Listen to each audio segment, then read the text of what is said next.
सामाजिक क्रांति के हमारे सभी अग्रदूत वीरांगना सावित्रीबाई फुले, रमाबाई अंबेडकर और आज जिनके जन्मोत्सव पर हम इकट्ठा हुए हैं, परम पूज्य बोधिसत्व बाबा आज की समारोह के अध्यक्ष जी और सागर से सागर मिले, दो सागर बैठे हैं।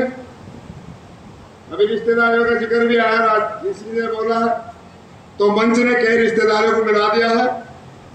नरेश सागर जी हमारे रिश्तेदार हैं, प्रीतम सिंह हमारे भांजे हैं, जिनकी वजह से मैं यहाँ आया हूँ। अजय कुमार जी ने मुझे बुलाया है, मेरे भांजे बैठे हैं अशोक भास्कर। आप सभी का सम्मान करते हैं मंच का, और इस समारोह में उपस्थित सभी भाइयों बहनों प्यारे बच्चों सबको मेरा क्रांतिकारी जय भीम। क्या कहते हैं हमारे महापुरुष, सबके मंगल की कामना, कोई द्वेष नहीं। ये जितना बाबा साहब ने लिखा है पूर्व से लेकर लिखा है। रविदास जी की उक्ति है कि ऐसा चाहूं राज में, ऐसा चाहूं राज में जहां मिले सभी को अन्न, और छोटे बड़े सम बसे रविदास रहे प्रसन्न। यानी कि सबके मंगल की कामना हमारे महापुरुषों ने की है। कोई द्वेष नहीं, कोई गिलानी नहीं किसी के प्रति। यही बात बाबा साहब डॉक्टर अम्बेडकर ने भारत का संविधान लिखा। इसलिए बाबा साहब या महापुरुष क्या कहते हैं कि एक संदेशा मेरे भाई तुम इसका जरूर निभाइयो, शोषित पीड़ित जनता तक तुम इतना प्रेम बढ़ाइयो, मेरी छुट्टी चाहे जयंती मनाइयो या ना मनाइयो, थारे लड़के चार पढ़ रहे हैं पर लड़कियों को जरूर पढ़ाइयो। यह है बाबा साहब, यह है क्रांतिकारी। एक बात बता दो जरा, जितने लोग बैठे हैं, जहां बाबा साहब का जन्म हुआ महू में, कितने लोग गए हैं? हाथ उठा दो ईमानदारी से।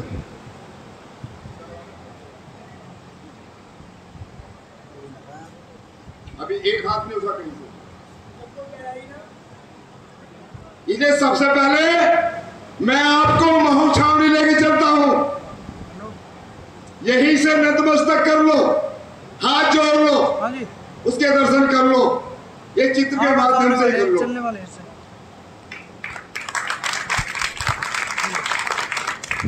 वाले ही तो भूमि, तब बाबा साहब की कोई बात पूरी होगी। अभी नारे भी बोले गए हैं, ऐसा लग रहा है जैसे किसी जागरण में आ गया हूं मैं।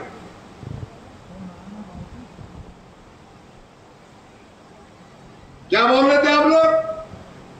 जब तक सूरज चांद रहेगा बाबा तेरा नाम रहेगा। ऐसा लग रहा था जैसे बाबा रामदेव के नारे बोल रहे हो। ये बाबा तो बहुत घूम रहे हैं हमें भगाते हुए। ये बाबा नहीं है, ये बाबा साहब है। ये कौन है? इसलिए जो भी नारा बोले साहब लगाकर बोलिए, जब तक सूरज चांद रहेगा, जब तक सूरज चांद रहेगा। ये पहली क्लास है आज आपकी सभी। और बाबा साहब ने कहा कि मैं तो साहब हो ही गया, लेकिन तुम्हारी बात सुनने के लिए भगवान ने तो किसी ने तुम्हारी बात सुनी नहीं जो आसमान में है। मैंने तुम्हारी बात सुनने के लिए भारत के लोकतंत्र में हर ऑफिस में साहब बैठा दिया है। जिस ऑफिस में जाओगे कि यहां साहब बैठे हैं क्या, वह आपकी बात सुनेंगे। इसलिए बाबा साहब का करिश्मा, यदि कोई ऊपर बैठे हैं, खुदा हो, ईश्वर हो, ईश्वर को चैलेंज करेंगे कि ईश्वर भी जब आसमान से जमीन पर देखता होगा, अरे इस अम्बेडकर को किसने बनाया, 1000 बार सोचता होगा।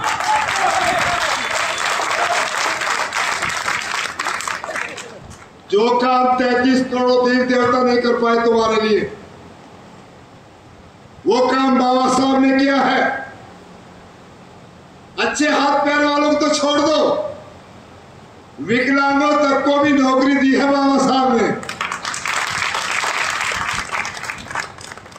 तो ये कोई मामूली जन्मदिन नहीं है।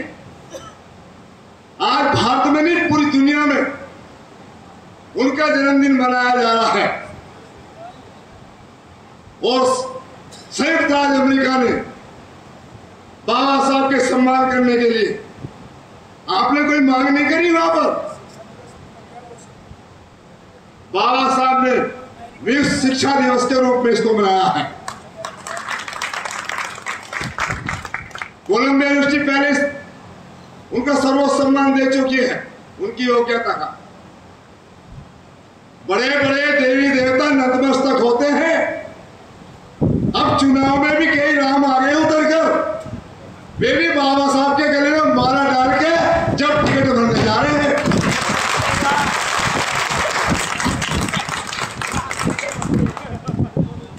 अरे झूठे राम वाले हैं।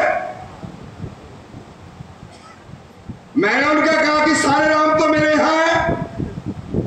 बाबू जगजीवन राम, काशी राम, रामविलास पासवान, रामदास अठावले, रामधन, और घरी मोहल्ले में चले जाओ, याद राम, रति राम सब मिल जाएंगे।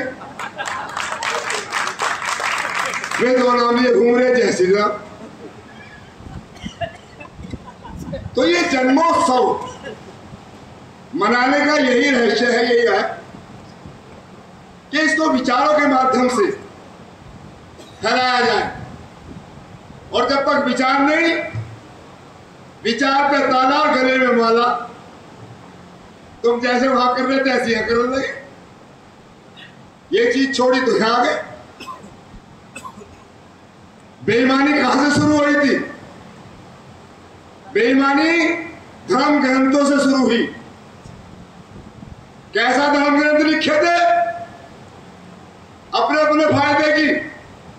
क्या लिखा था उन्होंने? एक पढ़ेगा एक लड़ेगा,